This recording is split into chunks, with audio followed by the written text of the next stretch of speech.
dab xoogan ayaa ka kacay suuqa weyn ee degmada Wadajir ee gobolkan Banaadir waxaa jiro khasaaro baahsan oo ka dhashay dabkaasi waxaa la sheegay in dabka uu muddo saacadaha socday isagoona ku fiday qaybaha kala duwan ee suuqa dabkan oo ilaa hadda la shaacin waxa rasmiga ah ee uu dhaliyay ayaa qabsaday suuqa waxaana ku baaba'ay hanti aad u fara badan oo ay lahaayeen dadka ku ganacsada suuqa weyn ee degmada Wadajir ee gobolkan Banaadir gaadiidka debdemiska oo goobta ka soo daahay ayaa sababay in dabka uu gaaro goobo hor leh oo suuqa ka tirsan iyadoona ku faafay meelo ka baxsan halkii markii hore uu ka bilowday dabkaasi gudoomiyaha degmada Wadajir iyo dadka ganacsatada oo la hadlay warbaahinta ayaa waxay yiraahdeen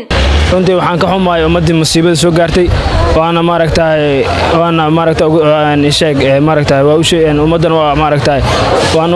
uga qayb qaadanaynaa sidii musiibadan soo gaartay aan uga maaray lahayn xalay dadaalka ilaa hadda waa wadnaa maamulka gobolka Banaadir maamulka degmada dhammaan shacabkii iskaashanay waad u jeedaan runtii haddii xalay xalka ahaa in laga gaari lahayn wuxuu aad u sii faafi lahayd dabka meelo kale alxamdulilah aan leenahay ilaahan ku mahadinaynaa intaan noogu simay ummadda musiibada gaartan waxaa leenahay bedel khayr qabo in ilaahay u bedelo waana ka xunnaa dabkii musiibadii xalay ka kacday ummadana mar walba waa garab taaganahay insha Allah dadkii musiibadan halkaan ku dhacdana maamulka gobolka Banaadir iyo dhammaan anagoo iskaashaneen insha Allah waxaan rajeynayaa in aan halkaan aan dib u fiir doono shacabkii aan sidooda lagu fiirsan doono insha Allah goobaha gubtay waxay isugu jiraan waa goobo isugu jiray bacadle dharka lagu iibiyo cosmeticska electronic qayb badar lagu iibiyo iyo qayb qudaara moos sidoo kale waa ku jira dhammaan marka intaas uu ka kooban yahay meelihii gubtay dhammaanna waa basbeeleen iyadoo xal la raadinayeen waxaa jira meelo dabka aan ka gaarnay oo oo xal loo raadiyay si uu dabka meelo kale uusan u sii faafin intaasana qof wax dhimashaana iyo dhaawacna kama jirin oo ilaahay qof naf ma kuma gaarin laakiin waxa ku baabay dhammaan maalkii ummadda halkaan yeelay oo isugu jira badeecooyinkii gadanayeen iyo lacag ba inta isugu jirtay ummadan waxaan leenahay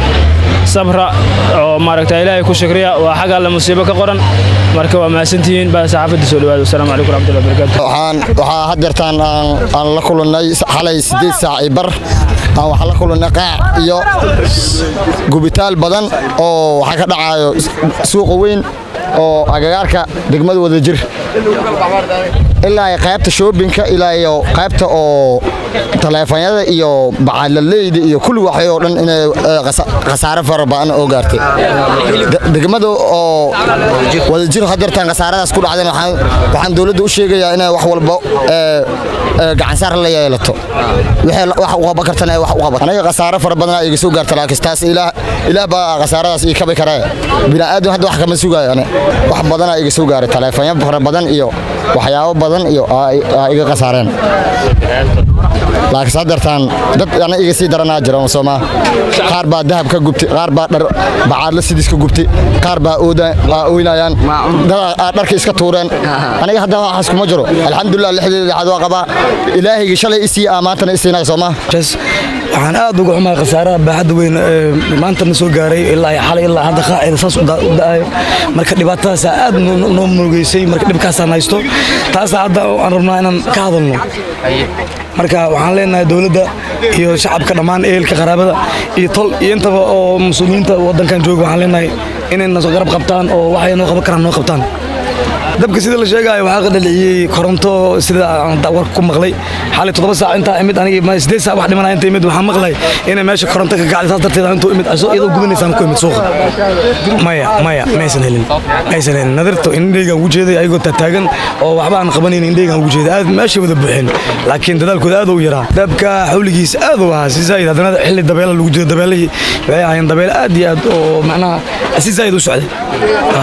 والله خسارة ما لقى هذي كرو أنت هذا أوجاي هرتا بقول كي هرتا نف مارك لكن سيدا مال سيدا أنكور هاي مال فربنا ما شك باباي وأنا لسوق بكري suuqyada magaalada Muqdisho ayaa inta badan ka kaca dab noocyadan oo kala ah waxaana inta badan sababa koronto ama dab si qaldan u gaara goobaha ganacsiga iyo guryaha ku yaala caasimadda Firdawsa Hawaii VOS TV